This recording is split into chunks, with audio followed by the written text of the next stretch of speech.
نبی پاک صلی اللہ تعالی علیہ وسلم رجب سے رمضان کے استقبال کی تیاری کرو. جب رجب کا مہینہ آتا تو آپ اللہم بارک لنا فی رجب و شعبان وبلغنا رمضان، یا اللہ ہمارے رجب شعبان میں برکت دے اور رمضان کا مہینہ ہمارے نصیب فرما. اللہم سلمنا لرمضان، اے اللہ ہمیں رمضان تک سلامتی کے ساتھ پہنچا دے. وسلمہ لنا، اور اسے سلامتی کے ساتھ ہم تک پہنچا دے. وتسلمہ منا، پھر ہمارے روزے اس میں قبول بھی فرما لے. اتنی جلد پہلے سے رمضان کا استقبال فرماتے. شعبان کا چاند خود دیکھنے کی کوشش فرماتے تھے، شعبان کے چاند کو خود دیکھنے کا اہتمام فرماتے تھے، اور چاند نظر آ جاتا تو روزہ رکھتے تھے. شعبان کا، یکم شعبان کا چاند نظر نہیں آتا تھا تو روزہ نہیں رکھتے تھے. چاند نظر آ جاتا تھا شعبان کا تو رمضان کے استقبال کے لیے روزہ رکھتے تھے. اور رمضان قرآن کا مہینہ ہے. شہر رمضان الذی انزل فیہ القرآن، رمضان کا مہینہ جس میں قرآن اترا. حالانکہ یہ ہونا چاہیے رمضان کا مہینہ جس میں روزہ فرض ہوا. وہ آگے کہا فمن شہد منکم الشہر فلیصم، پھر جو مہینے کو دیکھ لے پالے تو روزہ رکھے. لیکن رمضان کا تعارف کیسے ہے؟ رمضان کا مہینہ جس میں قرآن کو اتارا گیا. رمضان کا تعارف قرآن سے ہے. یہ اشارہ ہے کہ یہ مہینہ قرآن کا ہے. اس میں قرآن اترا، اس میں تورات اتری، اس میں زبور اتری، اس میں انجیل اتری، اس میں صحف ابراہیم اترے، صحف موسیٰ اترے. لہٰذا امت کو خاموش پیغام دیا ہے کہ رمضان قرآن کے ساتھ گزارو. موبائل بند کر دو، لیپ ٹاپ بند کر دو، فیس بک بند کر دو، سوشل میڈیا بند کر دو، یہ ٹاک شوز بند کر دو، 1 مہینے کے لیے ٹی وی بند کر دو، اخبار بند کر دو. بس قرآن کے ساتھ بیٹھ جاؤ، مرد یا عورت قرآن کے ساتھ تلاوت بھی کرو اور کچھ مقرر کر کے ترجمہ بھی پڑھو. بھائیو بہنوں، میرا درد ہے، میرا دکھ ہے، ہم قرآن سے بہت دور ہو گئے. ہم قرآن سے بہت دور ہو گئے. ہم نے قرآن رکھ لیا ہے صرف ختم پڑھنے کے لیے، فاتحہ پڑھنے کے لیے، یا کسی کی دکان کھلتی ہے تو یاسین پڑھنے کے لیے. ہم نے قرآن فال نکالنے کے لیے، ہم نے قرآن اموات پر پڑھنے کے لیے. یہ ساری باتیں کرو، لیکن قرآن کا موضوع تو ہدایت ہے. قرآن کا موضوع تو ہدایت ہے، اور ہدایت ملتی ہے قرآن پڑھنے سے، اور صرف پڑھنے سے نہیں، سمجھنے سے کہ اللہ کیا کہہ رہا ہے. میں یوں کہتا ہوں، اگر آپ کو سارے قرآن میں کوئی تکلیف ہو رہی ہے تو پورے قرآن میں ٹوٹل 89 80 جمع 9 99 89 صرف 99 دفعہ میرے اللہ نے کہا ہے یا ایھا الذین آمنو، اے ایمان والو. تو اللہ کیا کہہ رہا ہے؟ مجھ سے بات کرنے لگا ہے. یا ایھا الناس، پوری دنیا سے بات. یا ایھا الذین کفروا، کافروں سے بات. یا اہل الکتاب، عیسائیوں سے بات، یہودیوں سے بات. یا ایھا الذین ہادوا، یہودیوں سے بات ہو رہی ہے. لیکن یا بنی آدم، ساری دنیا سے بات ہو رہی ہے. لیکن اب کہتے ہیں نا یا ایھا الذین آمنوا. تو اس کی مثال ایسے جیسے آپ سب بیٹھے ہوئے. اب کتنے بیٹھے؟ میں کہتا ہوں بھائی نواز صاحب ذرا میری بات سنیں. میں ان کو یہاں بلا لیتا ہوں، یوں بات شروع کر دیتا ہوں. اب سب کے دل میں آئے گا کوئی خاص بات ہے، تو خاص بات ہو رہی ہے نا، خاص بات ہو رہی ہے. میرا رب قرآن کے 30 پاروں میں، میں قربان جاؤں کتنا تھوڑے ہمیں اللہ نے حکم سنا ہے، صرف 89 دفعہ اے ایمان والو، اے ایمان والو، اے ایمان والو، اے ایمان والو. اس کے بعد اللہ کیا کہتا ہے؟ اللہ کے واسطے اتنا تو پڑھ لو کہ یا اللہ تو کیا کی جانا دس. اور اس میں ہر دفعہ نیا حکم نہیں ہے، ایک ہی حکم کئی دفعہ آیا ہے. یا ایھا الذین آمنوا اتقوا اللہ حق تقاته، یا ایھا الذین آمنوا اتقوا اللہ ولتنظر نفس ما قدمت لغد واتقوا اللہ، یا ایھا الذین آمنوا اتقوا اللہ وآمنوا برسولہ. اتقوا اللہ، اتقوا اللہ، اتقوا اللہ، تکرار کے ساتھ. تو میرے بھائی بہنوں، اتنا تو قرآن دیکھ لو کہ یا ایھا الذین آمنوا کے بعد اللہ کیا کہتا ہے، کیا کہہ رہا ہے. جس کا ترجمہ پسند ہے اس کا پڑھ کے دیکھ لو میرا اللہ مجھ سے کیا کہتا ہے. اللہ کے واسطے قرآن سے دوری ختم کرو. قرآن سے اخبار پڑھنے کے لیے بھی ٹائم ہے، ٹاک شو دیکھنے کے لیے بھی ٹائم ہے، فضولیات کے لیے بھی ٹائم ہے. کرو، آدھا گھنٹہ نکال لو، آدھا گھنٹہ، 15 منٹ، 10 منٹ، چلو ایک آیت. تو میرے بھائی بہنوں، اس مہینے کو قرآن کا مہینہ بناؤ. فمن شہد منکم الشہر فلیصم، مہینہ آ گیا، روزہ رکھو.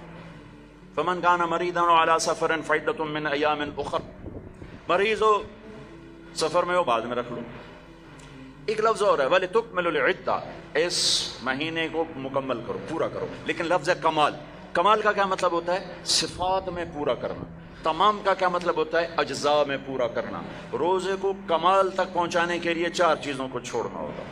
4 چیزیں اگر ہیں، نہیں ہیں تو مبارک، ہیں تو چھوڑنا ہوگا. میرے نبی نے فرمایا جو شراب پیتا ہے اس کا روزہ اوپر نہیں جاتا ہے. تو اگر کسی کو عادت ہے توبہ کرے.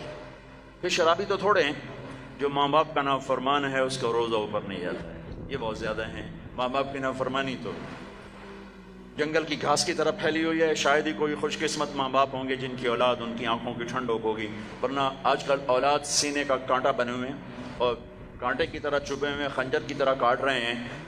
ماؤں کو روتے دیکھا ہے، تڑپتے دیکھا ہے، ماں باپ کو. مجھے ایک باپ کہہ رہا ہے، باپ میرے علاقے کے زمیندار فوت ہو گئے، پرانا تعلق، میرا پتر اگے چ سڑتا پہ ہوئے تو میں دعا نہ کرے سا بچ کر. ہاں میرے سامنے بیٹھ کے کہ مولانا صاحب دی ماں بھی آندی ہے جا اگے سڑتا پہ اسی تو میں نہ اکسان لا سائیں میرے پتر نو بچا. تو ماں باپ کی نافرمانی یہ روزے کو نہیں پورے دین کو روک دیتی ہے، پورے دین کو روک دیتی ہے. صرف روزہ نہیں ہے، پورا دین رک جاتا ہے. ایک صحابی علقمہ رضی اللہ تعالیٰ عنہ، ان کی بیگم کا پیغام آیا ہے کہ میرے خامن مر رہے ہیں، کلمہ نہیں پڑھا جا رہا. صحابی جن کے بارے میں اللہ کہتا ہے کلن وعد اللہ الحسنى، میرے محبوب تیرا ہر صحابی جنتی. وعدہ، وعدہ کیا ہے؟ وعدہ. ان کی خطائیں معاف، یہ نہیں کون سے گناہ نہیں ہوئے تو ہم نے معاف کر دیا، آپ کی توفیل معاف کر دی. تو آپ دوڑے ہوئے گئے، کہا بیٹا کلمہ پڑھو. کہا جی نہیں پڑھا جا رہا، بول رہے ہیں کلمہ نہیں پڑھا جا رہا. آپ نے پوچھا ماں باپ میں کون ہے؟ کہا جی ماں. آپ نے پوچھا ناراض ہے؟ کہا جی ناراض ہے. ہم بولو وہ آ گئی. تو آپ نے پوچھا علقمہ کی ماں تم ناراض ہو بیٹے سے؟ کہا جی ناراض ہو. کیوں ناراض ہو؟ اب وجہ سننا، آج کل کی وجہ نہیں، وجہ سننا. کہ یا رسول اللہ میرا بچہ بہت نیک ہے، رات کا اٹھنے والا تھا، دن کا روزے والا تھا، لیکن مجھ سے بات بدتمیزی سے کرتا تھا، سخت لہجے میں بولتا تھا. مجھے اس کا دکھ ہے، اس نے اپنی زبان سے میرا دل توڑا، زخمی کیا. اللہ اللہ. آج کی طرح نہیں کہ ماں باپ کو دھکے دیے جا رہے ہوں، گالیاں دی جا رہی ہیں، صرف اتنا کہ یہ مجھے بدتمیزی کے ساتھ مجھ سے بولتا تھا. تو آپ نے کہا معاف کرو گی؟ کہا میرا جی نہیں چاہتا. آپ نے کہا میں آگ لگا دوں اس کو، پھر سفارش کرو گی؟ کہا نہیں اتنی تو ناراض نہیں کہ آگ میں جلتا دیکھو. کہا پھر اگر تو نے اسے معاف نہ کیا تو اللہ اسے آگ میں جلا دے گا. کہا اچھا میں معاف کرتی ہوں، میں معاف کرتی ہوں. آپ نے کہا بیٹا کہو لا الہ الا اللہ. تو ان کی زبان سے نکلا لا الہ الا اللہ اور جان نکل گئی. پھر آپ نے ان کا جنازہ پڑھا اور جنازے کے بعد آپ نے اعلان فرمایا جس نے ماں باپ کو تکلیف دی اس پہ اللہ کی لعنت، فرشتوں کی لعنت، زمین آسمان کی لعنت. نہ ان کی نماز قبول ہے، نہ روزہ قبول ہے، نہ حج قبول ہے. تو روزے کو روکنے والی چیز ہے شراب، ماں باپ کی نافرمانی. لیکن ماں باپ سے بھی کہتا ہوں ایسے رویے مت اختیار کرو کہ اولاد گستاخ ہو جائے. آج کے 90% ماں باپ اپنی خطاؤں سے اولاد کو گستاخ بنا رہے ہیں. انہیں پتہ نہیں ہے کہ اولاد کو لے کے کیسے چلنا ہے. تربیت چڑھائی چڑھنے کو کہتا ہے، رب واسے ہے تربیت. اور چڑھائی چڑھنے میں پسینے آتے ہیں، بدن ٹوٹتا ہے. اور آج کی تربیت ہے ڈنڈے مارو بے عزت کرو، ڈنڈے مارو بے عزت کرو، چاہے ماں باپ ہو، چاہے اسکول ہو، چاہے مدرسہ ہو، چاہے وہ مکتب ہو، بے عزت کرو. یہ چیز گستاخی پیدا کرتی ہے. میرے نبی نے کہا اکرموا اولادکم، اکرموا اولادکم، اپنی اولاد کو عزت دو. حضرت علی کا فرمان ہے لأنہم خلقوا لزمان غیر زمانکم، یہ تم سے اگلے زمانے کے لیے پیدا کیے گئے ہیں. اگر اپنے نام کو باقی رکھنا چاہتے ہو تو ان کو عزت دو. اور میرے نبی کیسے عزت دیتے تھے؟ بس فاطمہ رضی اللہ تعالیٰ عنہا گھر تشریف لاتی، کبھی کبھی تو نہیں آتی، دیوار کے ساتھ دیوار ہے، آنا جانا لگا ہوا ہے، لگا ہوا ہے، لگا ہوا ہے. جتنی دفعہ آتی ہیں اور جب آتی، جتنی دفعہ آتی ہیں اور جب آتی، میرے نبی کھڑے ہو جاتے، 4 پیر کھڑے ہو جاتے، کھڑے ہو جاتے. اور وہ فاطمہ ہیں، یہ میرے نبی ہیں، یہاں کھڑے ہو کر انتظار نہیں کرتے تھے، آگے بڑھ جاتے تھے، آگے بڑھتے تھے اور آگے بڑھ کر اپنی بیٹی کا ہاتھ پکڑتے، پھر یہاں بوسہ لیتے، پھر ان کا ہاتھ پکڑ کے لاتے، پہلے اپنی بیٹی کو بٹھاتے اور اس کے بعد خود بیٹھتے تھے. سبحان اللہ، کیا کمال ہے، کر کے دکھایا. ہم تو اپنے بیٹوں کا کبھی شاباش ہی نہیں دیتے. میں نے ایک دوست سے کہا یار اپنے بچوں کو کبھی شاباش بھی دیا کر. کہا کس گل شاباش دے سارا دن ستے رہتے شاباش دے فلموں میں شاباش دے گانے سنتے شاباش دے. میں کہ یہ تو برائیاں ہو گئیں, کوئی اچھائیاں بھی دیکھ. اچھائیاں بھی ہوں گی, چونکہ ہر انسان کے اندر نیگیٹو تار بھی ہے, پازیٹیو تار بھی ہے. تو ان کی اچھائیوں کو واہ واہ کرو, وہ برائیاں خود چھوڑتے چلے جائیں گے. ہر وقت ٹوکا ٹاکی, ہر وقت ٹوکا ٹاکی, یہ کیوں نہیں کیا, یہ کیوں نہیں کیا, یہ کرنا تھا. اور ایک یہ پڑھائیوں نے تباہ کر دیا ہماری نسل کو, ہماری اولاد کو. 3 سال کا بچہ جسے ماں کی گود کی ضرورت ہوتی ہے, وہ ظالم ماں ہے جو 3 سال کے بچے کو اسکول کے حوالے کر دیتی. تیسرا جس سے روزہ برباد ہوتا ہے, جو رشتہ داروں سے لڑتا ہے, خون کے ماں کے رشتے, باپ کا رشتہ, چچا باپ کا رشتہ, باپ کی طرف سے جو بھی رشتے آ رہے ہیں باپ کی طرف سے, ان سے لڑائی جھگڑے. ماں کی طرف سے رشتہ, خالہ, نانی, نانا, ماموں, باپ کا رشتہ, پھوپھی, پھوپھا, خالہ, خالو, جو ان سے سینگ پھنساتا رہتا ہے, لڑتا رہتا ہے, اس کا روزہ بھی اٹک جاتا ہے, اوپر نہیں جاتا ہے. تو بھائی اگر کوئی ایسا لڑائی بڑائی کا چکر ہے, اس سے بھی توبہ کرو, اپنے روزے کو بچاؤ. چوتھا, جو کسی کے لیے دل میں نفرت پالتا ہے, دل میں بغض پالتا ہے, دل میں کینہ پالتا ہے, اس کا روزہ بھی اٹک جاتا ہے. اپنے دل کو بھائیوں بہنوں نفرت سے صاف کرو, بغض سے, کینہ سے صاف کرو. ماں باپ کی دعائیں لو, رشتہ داروں سے صلح کرو, اپنے روزہ بچاؤ, تاکہ اللہ تقوی کا لباس دے اور اللہ کی بارگاہ میں پیشی ہو سکے. میرے محبوب صلی اللہ تعالی علیہ وسلم تو سارا سال ہی روزے رکھتے تھے, سارا سال ہی روزے رکھتے تھے. اور ہمیں اللہ نے سحری عطا فرمائی. پہلی امتوں کو سحری نہیں ملی, ہمیں اللہ تعالیٰ نے سحری عطا فرمائی. ہمیں بھی 24 گھنٹے کا روزہ ملا. افطاری کر کے آنکھ لگی, روزہ شروع ہو گیا, روزہ شروع ہو گیا, جو پہلا ہوتا تھا. تو ہمارا بھی ایسے ہی ہوا. تو ایک صحابی ہیں قیس بن سریمہ, وہ آئے, مزدور تھے, افطاری کا سامان نہیں تھا, بیوی گئی سامان لینے, ان کی آنکھ لگ گئی, ان کو آنے میں دیر ہو گئی. سورج چھپ گیا, دیکھا تو سوئے پڑے, کہا ہائے ابن سریمہ مارا گیا. کیا ہوا؟ کہ روزہ شروع ہو گیا. روزہ شروع ہو گیا کہاں؟ تو وہ دوپہر کو بے ہوش ہو گئے. اور ایک روایت میں تھا نماز پڑھنے گیا, گر کے بے ہوش ہو گئے. اللہ کے نبی کو پتہ چلا, بہت غمگین ہوئے, تو اللہ نے قرآن اتار دیا, چل میرے محبوب تیری امت کو اجازت ہے سحری تک کھاؤ, سحری تک کھاؤ. تو اللہ نے ہمیں سحری عطا فرمائی. ہمارے نبی پاک صلی اللہ تعالی وسلم سحری کے کھانے کی تاکید فرماتے تھے کہ یہ برکت والا کھانا ہے. اللہ اس کے فرشتے سحری کھانے والوں پر برکتیں, رحمتیں نازل فرماتے ہیں. خود ہمارے نبی پاک صلی اللہ تعالی وسلم سحری کا اہتمام فرماتے تھے. آپ تو عام طور پر 2-4 کھجوریں, ایک گلاس پانی, بس آپ کی سحری ہو جاتی. اور آپ افطار بھی ایسے ہی فرماتے تھے کہ صحابی فرماتے ہیں آپ ایسے بیٹھے ہوتے, آپ کے ہاتھ میں کھجور ہوتی تھی, ایسے کھجور لے کے بیٹھے ہوتے تھے. اور ایک صحابی ٹیلے پہ چڑھا ہوتا تھا یا کسی مکان کی چھت پہ چڑھا ہوتا تھا, اور اس کو امر تھا بھائی سورج کو دیکھتے رہنا. آپ کھجور آپ کیسے ہاتھ میں ہوتی تھی. جو ہی وہ کہتا یا رسول اللہ سورج ڈوب گیا, تو آپ فوراً کھجور منہ میں لیتے تھے. پھر اس کے بعد تھوڑا تھوڑا کر کے پانی پیتے تھے. آپ نے پانی پہ افطار کیا ہے, آپ نے دودھ پہ افطار کیا ہے, آپ نے کھجور پہ افطار کیا ہے, آپ نے ستو بھی پیا ہے.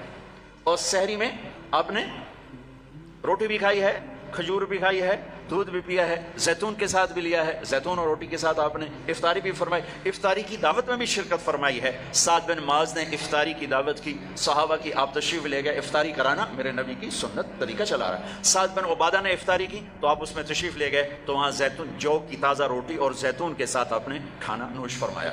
ایک عجب واقعہ بھی ہوا وہاں. تو وہ یہ ٹائم تو تھا نہیں کہ بھائی ٹائم ہو گیا ہے, تو وہ سورج کو دیکھتے تھے, اور جب بادل ہوتے تھے تو اندازہ کرتے تھے. تو میرے نبی کی موجودگی میں ہوا کہ سب نے خیال کیا سورج غروب ہو گیا, سب نے کھا لیا, تو ایک دم بادل ہٹے تو سورج کھڑا ہوا تھا. تو پھر سب نے اس روزے کی شوال میں جا کر قضا کی. پورے مدینے سے یہ کام ہوا کہ وہ سورج کی موجودگی میں روزہ کھول لیا. جب بادل ہٹے تو پتہ چلا سورج تو بھی کھڑا ہوا ہے. اب ہفتے کو جاتے تھے قبا, ہر ہفتے کو اشراق وہاں پڑھتے تھے. لیکن رمضان میں 17 رمضان, پتہ نہیں کیا وجہ ہے, اس میں کیا حکمت ہے, 17 رمضان آپ قبا تشریف لے جاتے تھے اور وہاں مسجد میں قیام فرماتے تھے تھوڑی دیر کے لیے, اور پھر وہاں سے آپ واپس تشریف لاتے تھے. اور آخری اشراف اعتکاف, ایک پورا مہینہ اعتکاف کیا, پھر اس کے بعد 10 دن اعتکاف کیا. اور جس رمضان کے بعد آپ اللہ کے پاس گئے, اس سال آپ نے 20 دن اعتکاف کیا. 20 ایک دفعہ اعتکاف آپ نے اٹھا دیا. ایسے ہوا کہ آپ نے اعتکاف میں بیٹھے تو حضرت صفیہ رضی اللہ عنہ نے آپ سے اجازت مانگی کہ میں بھی آپ کے ساتھ بیٹھ جاؤں گا. بیٹھ جاؤ.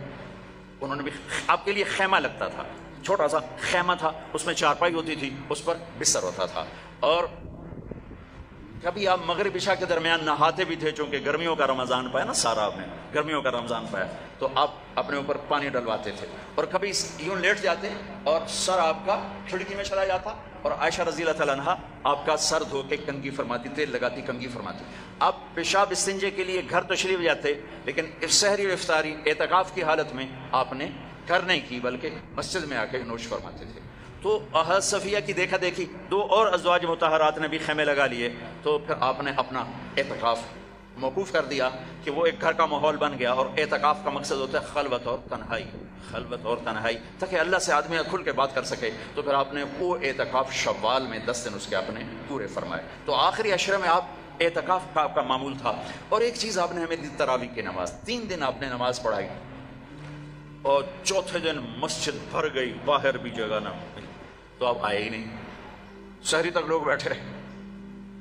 تو آپ شہری کے قریب آئے تو آپ نے فرمایا میں دیکھ رہا تھا تم سارے آئے ہوئے تھے، لیکن میں اس لیے نہیں آیا کہ مجھے ڈر لگا کہیں تمہارے اوپر یہ نماز فرض نہ ہو جائے، تکلیف سے بچانے کے لیے نہیں۔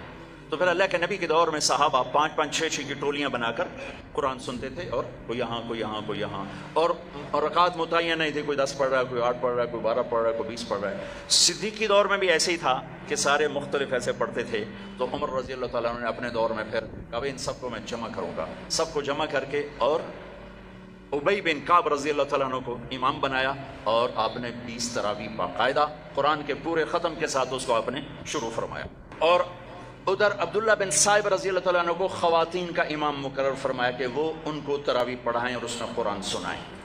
یہ جو حرم شریف میں دعا ہوتی ہے ختم قرآن کی نا، آخری رکعت میں قل اعوذ برب الناس، یہ دعا حضرت عثمان نے شروع کروائی کہ جب قرآن ختم ہو رہا تھا اور آخری 2 رکعت رہ گئیں، تو آپ نے حافظ سے کہا جب قرآن ختم کرو تو دعا کرنا۔ انہوں نے کہا جی کیا دعا کروں؟ کہ جو تیرے دل میں آیا کرنا۔ تو پھر یہ حضرت عثمان رضی اللہ تعالیٰ عنہ کی سنت ہے کہ پھر انہوں نے یہ دعا منگوانا شروع فرمائی، اور اس وجہ سے اب تک یہ امت کا معمول چلا آ رہا ہے۔ اچھا، یہ جو ہم 2-4 تراویح کے بعد بیٹھتے ہیں اور ایک چھوٹی سی دعا پڑھتے ہیں اور پھر کھڑے ہو جاتے ہیں، یہ ترویح ہوتا ہے تھوڑی دیر آرام کرنا، ترویح تھوڑی دیر آرام کرنے کو کہتے ہیں ترویح، ٹھیک ہے؟ اور اس کی جمع تراویح۔ مکے والے کیا کرتے تھے؟ 4 تراویح پڑھنے کے بعد 1 طواف کرتے تھے، پھر 4 رکعت پڑھتے تھے، پھر 1 طواف کرتے تھے۔ انہوں نے تو ساری رات لگ جاتی ہے، وہ تو جا کے سحری میں مشکل سے جا کے ان کی تراویح ختم ہوتی تھی۔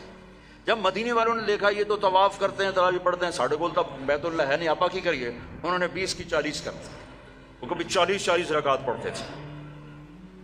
بڑھانے میں کوئی منع کوئی نہیں، چونکہ صلاۃ اللیل مثنی مثنی، تو وہ ان کے مقابلے میں 40 رکعت پڑھتے تھے۔ حافظ عطیہ سالم رحمۃ اللہ علیہ تھے مسجد نبوی کے بہت بڑے عالم اور بڑے، ان کا حلقہ تھا، میں ان کے درس سے بڑا فائدہ اٹھایا، ان کے درس سے میں نے بہت فائدہ اٹھایا۔ میں جب حج پہ جاتا تو لمبا عرصہ ٹھہرنا ہوتا تھا، تو میں ان کے مغرب سے عشاء روزانہ بیٹھتا تھا، اور وہ بندہ علم کا ایک بحر ذخار تھا، اللہ ان کے درجے بولا، میں ملا بھی ہوں۔ تو انہوں نے ایک رسالہ لکھا ہے تراویح پر، کاش اس کا اردو ترجمہ ہوتا تو میں آپ کو کہتا اسے پڑھو۔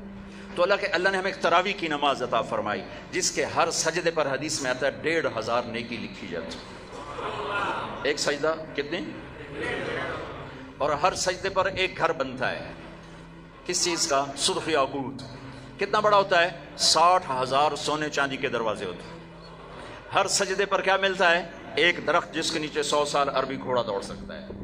پھر تراویح اور روزے کے بدلے کیا ملتا ہے؟ اللہ آخری رات کہتا ہے میرے بندے بندی ہو، جن کا روزہ رات کی تراویح میں نے دیکھا، میں نے قبول کیا، جاؤ معاف کر دیا، جاؤ معاف کر دیا۔ ایک سحری میں اللہ کے نبی کے سامنے بکرے کی سری پیش کی گئی، آپ کے گھر میں تو نہیں پکتی تھی، کہیں سے پک کر آئی، تو آپ کھا رہے تھے، تو حضرت علی بھی آپ کے ساتھ تھے۔ تو ارباز بن ساریہ اوپر سے آ گیا، آپ نے کہا آؤ برکت کا کھانا ہمارے ساتھ کھاؤ، وہ بھی بیٹھ گئے، تینوں کھا رہے ہیں۔ بلال آئے، یا رسول اللہ نماز ٹائم ختم، اور یہ کہہ کے باہر چلے گئے۔